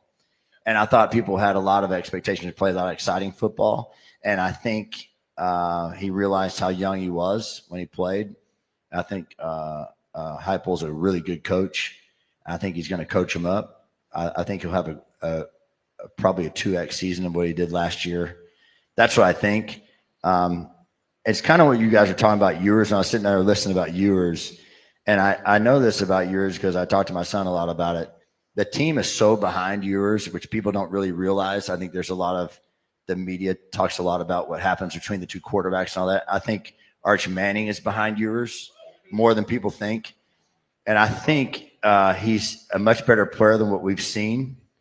And I'm not saying it because I'm a huge Texas fan. I'm saying it because I think we haven't really seen what he can do, and except we see a couple zips, right? We saw it at the end of the game at Arizona State. Like, where was that? What happened? He starts zinging the ball at the end, and in the middle of the game, it's like rainbows and weird things. You feel like he's injured. And I think Sark keeps a lot of stuff in his pocket. I think he got a little shocked by the game, but we ended up a winner. I think this game, is going to be a different game plan. I just do. Yeah. It has to be, right? I think Ohio State's on fire right now. And I agree with all that. I think they're a really good team, and he's got to bring it, or otherwise, like you said, the first quarter is going to be epic. Yeah, and to your point, I think that a lot of fans look at quarterback competitions and almost think that it is as easy as changing their fantasy football lineup. Like we can just like click one and swap them out, and then everything's going to be the same, ignoring the human element of this. And that's where you trust Steve Sarkisian to know the pulse of the locker room, to understand the way that these two quarterbacks are interacting with each other. And that, to me, was so telling that they're not going through and they're not doing the old Spurrier, right? The rope-a-dope. Yes, we're Shane just going Matthews to wrap them in and out, because he probably knows that that's not going to be what's best for the psyche of either player. So you're a Tennessee guy. You went to UT? Yes, sir. Which one gets UT? Well, there we go. That's the question. Well, this is a very easy answer to this, by the way. Tennessee was formed way before Texas was. And we all know why they're called the Volunteers, because that's the reason why we all exist in Texas. So it's real easy. University of Tennessee is the original UT, and Texas, as they like to say, is the real UT. Nice. That's a good answer. See the political answer right there? That is. Good. In a serious note, the SEC, going to the SEC, how have you seen that and what it's meant for Texas and Oklahoma to get into that conference? Because I think it was maybe one of the biggest shifts in college football that has led to everything we've seen, the landscape changing. How have you seen Texas kind of change and the impact that they've had going to the SEC? Well, I know when my son was playing and they made the announcement that they were going to go to the SEC, which is a really big deal for me. There's a lot of, especially this year, like, oh, see, the SEC is not that good. There's only one left in the Final Four. But they forget the run that the SEC has to do every year over and over and over. I think by far the SEC is a superior conference. And I said this 3 years ago. That's fine. I like it. Keep talking shit. You know what I want? I want you to keep saying boo, boo, boo. It's like every year there's one team that comes out of one conference like, we're the best conference ever. We know that's not true. But I think for Texas and the program that it is, and y'all said it earlier, I mean, Texas is a legendary program with legendary money. We know that. And, you compare it to Tennessee, and I've done it a million times. Tennessee has, a tenth the money that Texas has. But the difference is there's always been, not always, but, the Dallas Cowboys have been in Texas. The Houston Oilers and now the Houston Texans have been in Texas. In Tennessee, there was just one football program. It was the University of Tennessee. I mean, I know that guy out there with the Vanderbilt thing doesn't really matter, but I'm just talking real stuff, not fun stuff. But so there was a difference there. And so now, with NIL, the real advantage goes towards teams like Texas, right? But they got to have a good coach. I mean, you can get all the talent you want, and you have no team. You have no team. And Texas A&M has all the money in the world to go 8-4. Exactly. Chip, they're right there, Chip. And they got guys doing this shit. Yeah. He is Tim Love. What is he this? Is our host.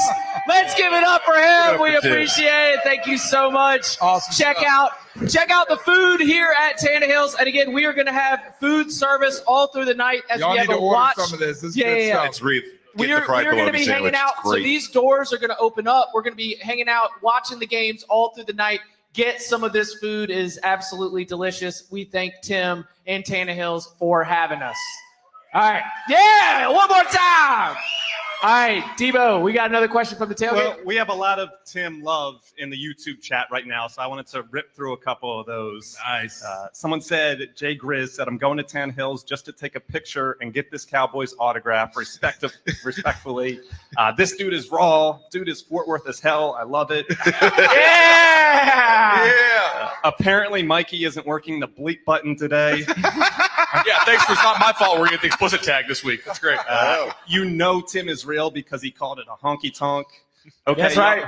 Y'all have to do a play-by-play of the game live while doing shots with this dude. So a lot of love for Tim. All right. Hey, listen, if he's still around later, it might make an instant reaction show. That's up to Tim.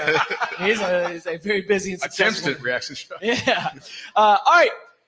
Coming up on the other side, getting into our locks for the college football playoff semifinals and y'all's questions. Next.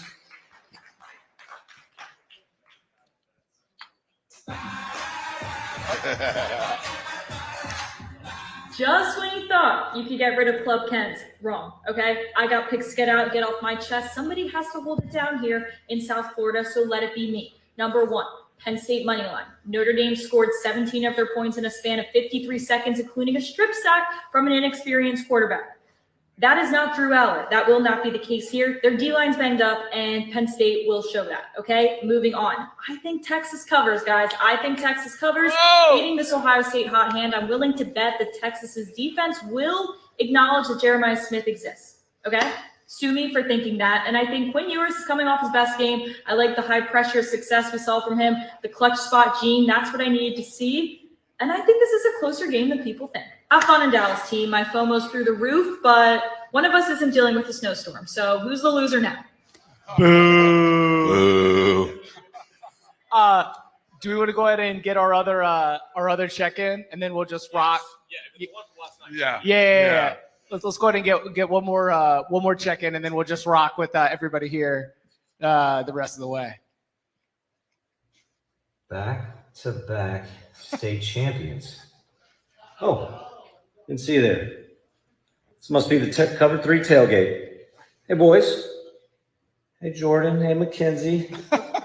I'm down over here in Nashville. Hope y'all are having fun over in Texas. Hope you don't get snowed out over there. The dentist here, and have a few locks for you. I've got, I'm kind of liking the under in this first game, but I'll tell you what I'm going to go with. My official lock for that game is probably going to be the first half under 23.5. I might even go nuclear on that one. Second game, kind of squarish on this one, kind of like everybody else. I'll expect Ohio State to kind of take care of business here, but I'm going to go with the Ohio State team total over 29.5. And we just got to get 30 points out of them. I think that's doable. Potential nuke on that one too, depending on how the first nuke lands. So, boys, have a good time over there in Texas. Wish I were there. We're going to have to get some golf in soon. I challenge all of you, especially you, Danny. All right, so God help I guess that means we got to give him. Can you imagine going to that guy for your dental work, like to get a root canal? Yeah, he's a pediatric dentist. That's that guy is operating. I would bet the nitrous is good. Facts. Yeah, dentist is locked and loaded. All right, let's locks. Yeah, Let's do it. Hey, you ready to look it up? Since 2005, the under in games between service academies is 40-9-1. We're thinking locks. Give me an over in this one as well. A little 2-for-1 special. You'll get these locks. I was in sicko last week. Y'all were watching the good games. I was live betting the hell out of UL in Kentucky. My Blue Plate special 5-star locks are coming. 5-star master lock. Lock it You up. want these locks. I'm living and dying every point, every cover. All right. Game number one, we've got Penn State and Notre Dame. Notre Dame as a short favorite. Total has been dropping just a little bit. What's it down to? 44.5. Right? Ooh. Yeah, key numbers and stuff. Who's got a lot? I ain't afraid. I'm still going under. You are? Yeah. I'll lock it up at under 44.5, but I was a much bigger fan of it at 45.5 than I am at 44.5. Okay. Fight. Oh! Fight. It's boring. Like, do I know how we get there? No, but I think Price is a decent player for Notre Dame. So like maybe not having Love is not that big of a deal. I'm not buying into this Carter stuff as far as him being 100%. So I'm gonna go over. I kind of like generally where you're at. I'm going to go Drew Aller rushing yards over 10.5. I'm going to go. Beware of the sacks. I am factoring in a solid 15 yards lost. So in terms of the So you think over, he's rushing for 26? Yeah. Look, hey, that boy scooted against Ohio State when they needed him to. He was able to get out there. I'm also going to go Drew Aller passing yards over 183.5. 183. I like that better than the rushing prop. I'm not going to bullshit you. Okay. With that, I'm going to go Nick Singleton over 25.5 receiving yards and over 14.5 longest catch. Ooh. I'm gonna follow Bud on that longest catch one. Let's get a little. Actually, I like that. I hadn't thought of that. Also, if you want to get can we go sick here? Hold on.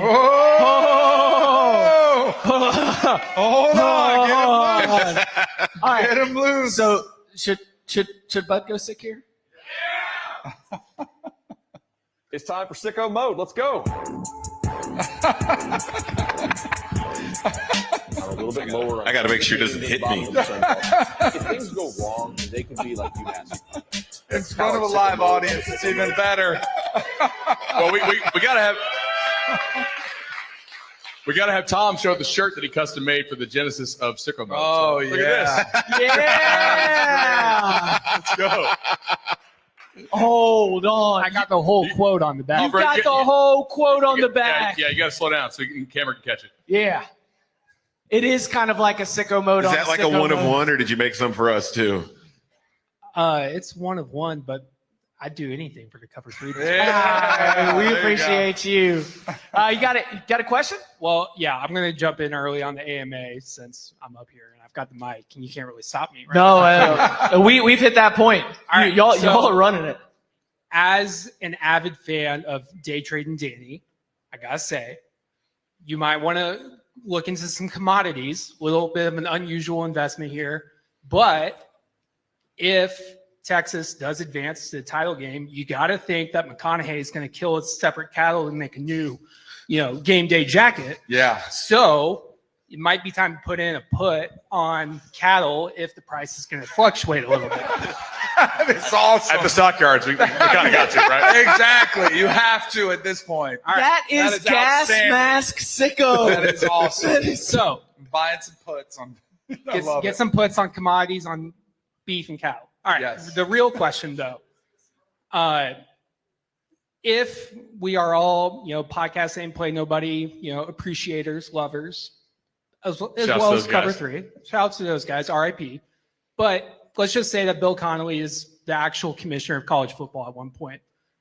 Who should be his vice commissioner? It can be anybody, whether it's like a former coach, another media person, just like, who would you say goes along with Bill C to compliment him best as that future commissioner of college football?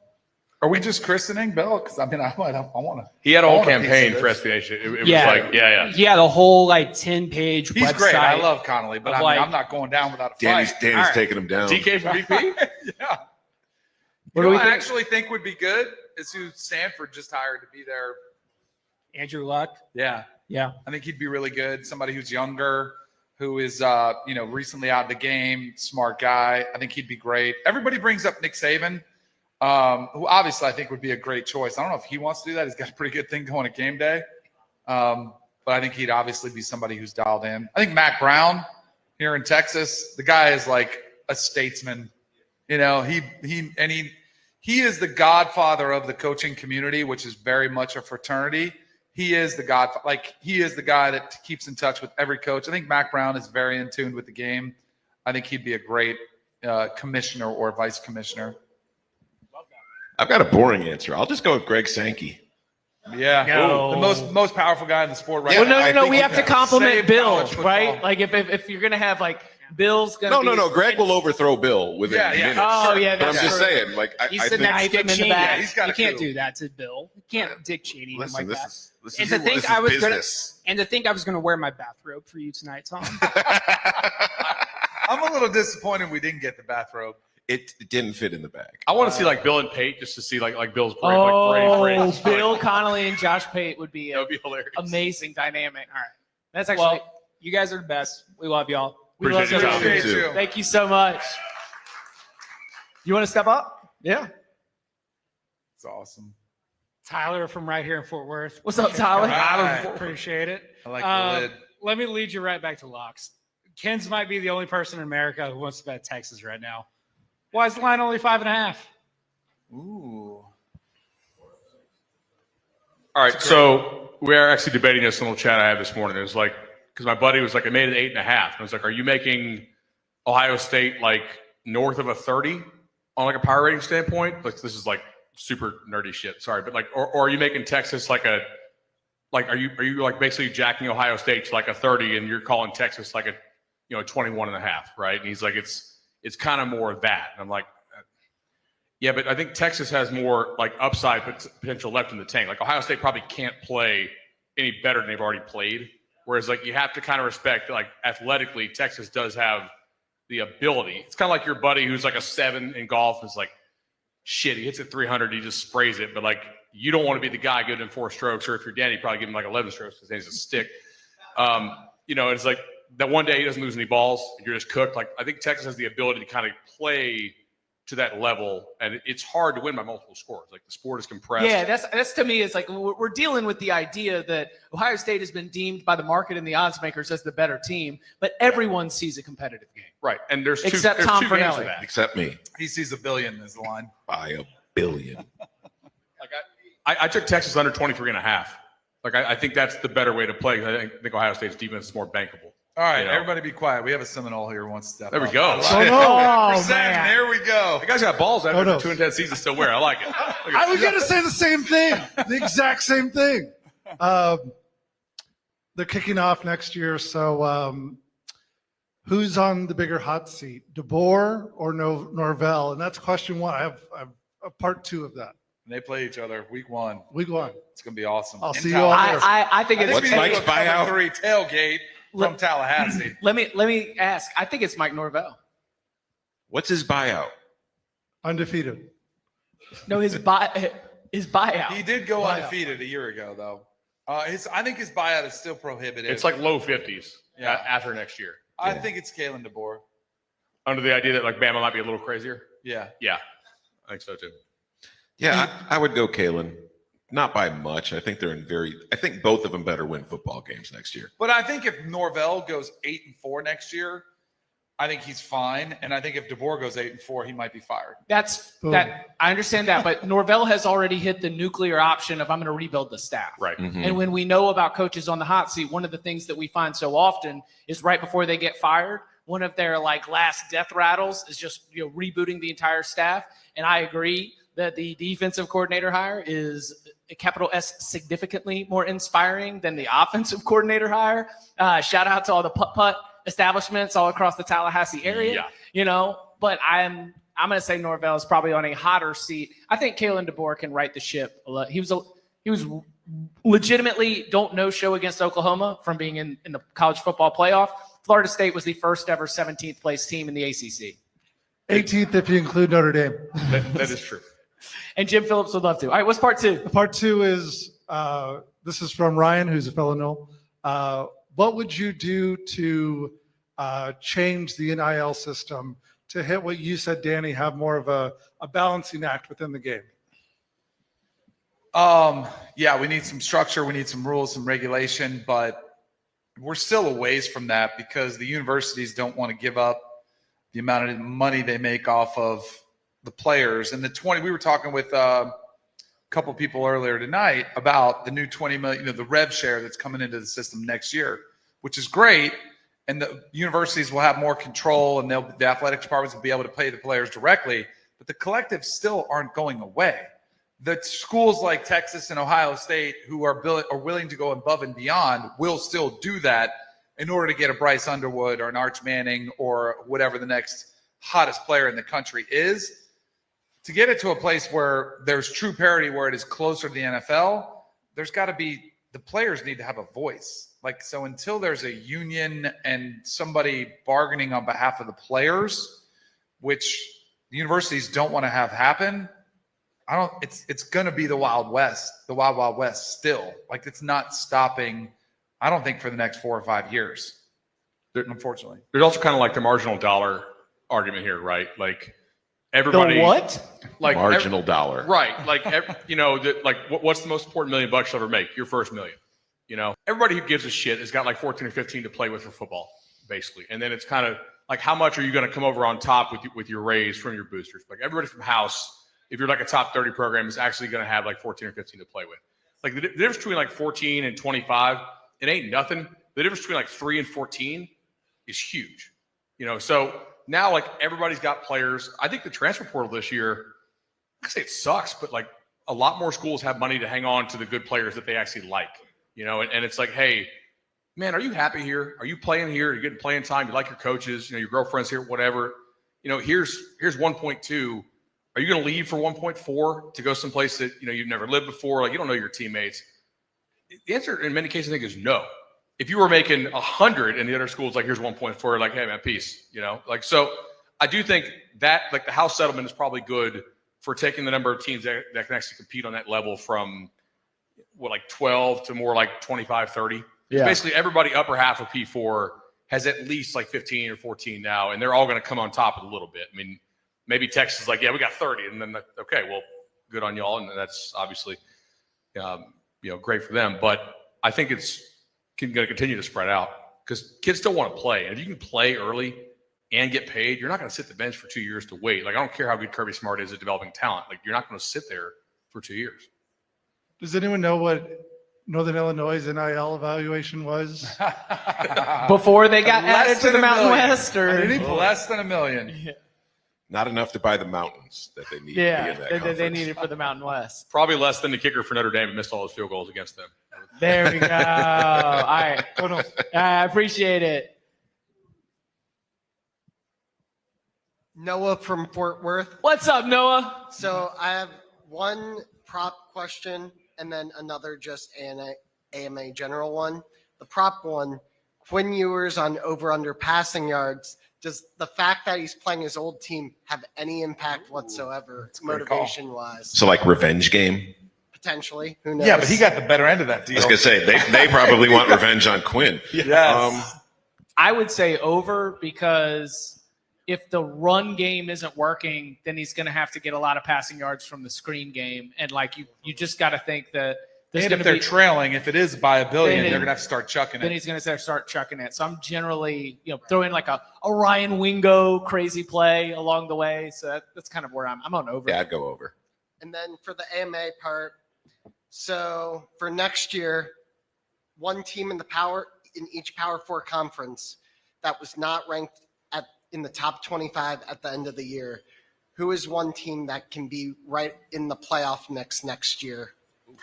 See, I think that is going to be a common theme potentially, because this past season we saw Indiana come out of nowhere and they spent some money and no one saw that. I think their win total was 4.5. SMU, their win total was higher, but they still kind of surprised. I think the willingness for schools to spend, the portal has opened up quick turnaround options. I'm not answering your question. I'm just explaining. I was going to say you were just absolutely dodging the man's question. I'm just explaining why I think it could happen. The North Carolina Tar Heels. No. Yeah, there you go. I would Bill Belichick. A&M pretty clearly. Right. I mean, they're barely outside the top 25. They still have players. Yeah. A&M also did good in the portal, picking up a bunch of good pass catchers, wide receivers. A&M, Michigan. Kansas State? I would go Utah. Or are we going Texas Tech? I'm going to go Utah. And then I'll say it, Florida State. Thank you. I'll be rooting against it. Don't worry. I'm just Did the hoping, Florida Gators finish outside? No, they lost. They're an SEC team. They got to be ranked. No, they did finish outside. They'll be one. I'm just hoping my Georgia Tech yellow. Well, all right. Hey, Yeah, no, good call. Georgia Tech was the next thing because when you bring back Haynes King, you bring back Philo, you've got a group that was the young like, quarterback they like a lot. You know, you've got that option with like the veteran and also the freshman that's on the rise. You know that the way that team played coming down the stretch where you've got the win against Miami, you take Georgia to 8 overtimes. Like that is a group, but that is a group that should be top 30, but like in the top 25, yeah. Competing for the college football playoff, I feel like they're going to pay the ACC tax where the schedule's so tough that if you take 3 losses in the ACC, you're out of the playoff picture. Also, they need consistency because Brett Key and Georgia Tech are great against teams they're not supposed to beat, and sometimes they play down to the Well, when they have a 2-6 healthy beat. quarterback, when they played Virginia Tech, they had nothing, right? Right. Yeah. But Georgia Tech, I do like that answer right there. I think that I've got them as a dark horse on some article somewhere on CBSSports.com and the CBS Sports App. Thank you. Appreciate it. All right, thank you, Noah. Appreciate it. Woo! Yeah. Caroline, get Noah a swag bag. Noah, turn around right behind you. Heels. Name's Isaac, also from Fort Worth and Gig'em. First question is for a friend. Which do you think is the better job, Ohio State or Texas? Texas. I'd much rather live in Austin. Yeah. But this was really cold for me. I've never driven in snow, so My answer is Texas, no doubt. bro. I'm looking. I'm built for the cold weather, but I give me the heat all day. Like fishing hoodie and 100. I don't care. That's fine. I mean, nicer place to live, a program that's very bought in. Obviously, Ohio State is very bought in, but I also feel like there's not as much psychotic pressure, I feel like, on the Texas coach as there can be on the Ohio State coach. I don't know. You talk to Mac Brown. There's some pressure on Mac Brown. Texas. I'm not saying there's not pressure. It's just Tom it's not, Herman was what, 8-4 before he got fired? Yeah, but when did he have a good season? Yeah, but he flicked off the camera. like that's kind of unforced errors in some ways. But I think a lot of it has to do with wanting to live in Austin. Like, it's a great city. I would probably choose Texas, but I don't think Ohio State's taking a backseat to many. Are there monkeys in Ohio? And they're both pressure packed. Let's get this crazy sicko mode in before the game kicks. Yeah. I did bet some Katron Allen over 86 rushing yards at 88-1. Or sorry, receiving yards at 88-1. 86? Can I lock something I know up? what you're saying. I'm just like, it's right before kick. There's not a lot of value left. Can I lock something up before it goes live here? Because they are getting close to kickoff. Yeah. Riley Leonard under 51, and his rushing total is up to 51.5. Something he hasn't done in 4 games. I know he did it the last game, but he had a 32-yard run in their game against Georgia. I'm going to take under. Not that we have legal betting in Texas, but if you guys have access to faraway places real fast. Jadarian Price, like long rush, 16.5. I don't hate it all. I don't think Jeremiah Love's going to play a lot, and I think Price longer rush is probably pretty good. If that was legal in Texas, I would have hit that everywhere I could. So Just letting the chopper spray. I want to hear from the people, bud. I want to hear from the people. Hey guys, I'm Will. Hey, Will. I'm from Birmingham, Alabama, and now I live in Fort Worth, Texas. My buddy's gonna kill me because I'm asking a hypothetical question. I'm from SEC country. That's all we do. So, So the Feinbaum show. well, yeah, I was listening to Feinbaum when I was 5 years old. So, And yet you made it this far. I know, crazy, Wow. right? Incredible. So if you're 22 years old, you're one of these starting quarterbacks playing right now. I know Danny played quarterback at Florida State. You get a 7-figure NIL deal. What's the 22-year-old version of yourself spending it on? Oh, Will, that's a good one. It's probably not that dissimilar to what the 23-year-old spent it on when I was a Giant, but I wasn't a million yet. You know, you buy the stupid stuff. You buy the car, you buy the jewelry, you buy a watch. You maybe buy another car. It's not the Do brightest. some day trading. Right. Yeah. That didn't happen till later. Thankfully. Why is Danny working now? Yes, exactly. 3 jobs. But like, got to buy the boat. it is unbelievable to think about the money that they're making now at such a young age. But if somebody's willing to pay it, I would 100% gamble. I'd get caught. Here's what's interesting is I would not have gambled. Like, you're 22. You're a total asshole. Like, you're gambling every day, like crazy ass parlays. You're buying some stupid jet ski that's like That's more. I don't think the players gamble it away. Call me crazy. Most players don't know what the line means. They don't know, and I know it's changed somewhat, but they're still insulated. Where even like Damian Harris, who I worked with this year, he does a great job. He was like, "Now tell me what these gambling is about." Like he was still trying to figure it out. Oh, I'm saying like I'm at Harris. Like I'm at the end of Canal Street. I'm at the craps table. Yeah. Like that's. Did you figure out blackjack at 22? Yeah, I figured that out. That's a good point. Tom? I'd invest my money. Oh my gosh. Okay. All right, let's go. I'm Patrick. I'm from St. Louis now What's in up, Fort Patrick? Worth. Yeah, TCU let's go. alum. Go Frogs. I have a question. What are y'all's handicaps, and when do we get the Cover 3 golf episode? I'll host the golf round with all of us. All four. You guys just have to get to South Florida. It's a nice, easy drive for Bud. I'll host. I turn in, like for golf tournaments, I turn in at 20. I'm not playing enough right now, 2 kids and all, to like really feel confident that it's not at 20. You don't feel confident? No, but I'm saying I don't feel confident enough to turn in like the gin, like to turn in a specific gin on that. But I do feel like that's a fair representation of where I'm at right now, because it's going to be anywhere from low to mid 90s mostly. I'm about 17.3. See, Tom's out there. About 17. I haven't updated it. You are newer to the game. Yeah, and I didn't update my last 4 rounds. So I haven't updated my rounds in a long time because I just like Greg Anthony. Because you got it high enough to where you were like, we're just going to leave it there. I am a 4, and I like being a 4. When we won the Citrus Bowl Open at Nona, Danny made 3 eagles on the day for our group. So it was like natural. It's like, okay, bro, this is you're invited back every year. This is quarterbacks have a lot of free You're time. single digit though, right? No, I do have my shoulders. Like I got pretty good during COVID, and I tore my shoulder again. And like, I would never turn this in. Like I'm playing off like a 23. I'd play like an 18 just out of pride. But like, no, it ain't good right now. Yeah. So I like that you have a vanity handicap that you haven't updated, so you can just still look at it like that. It's the good stuff. So didn't you win the match play or like your club championship? Yeah, twice in a row. Ooh. All right. So when is it happening? It's happening. That's a soon. great question. That's a Yeah, great it needs question. to happen soon. All right. Because the studios are in Fort Lauderdale. It's right by my house, so you guys need to come down. Okay. Production crew's right there. You got one more?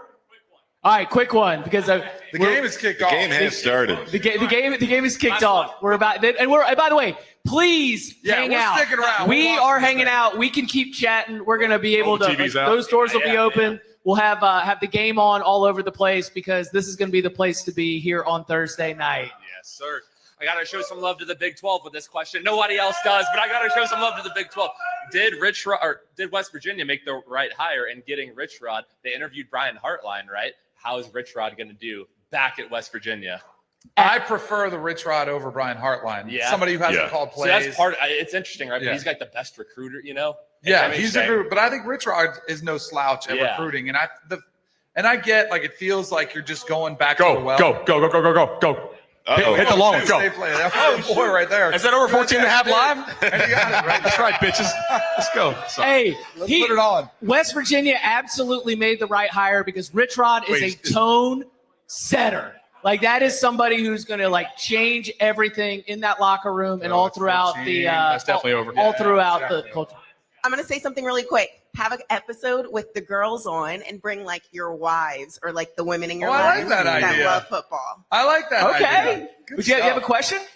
No, just a comment. Yeah, I like that. Feedback. Okay. So I like the feedback. on the day we play golf, Yeah. Lynn hosts. All right.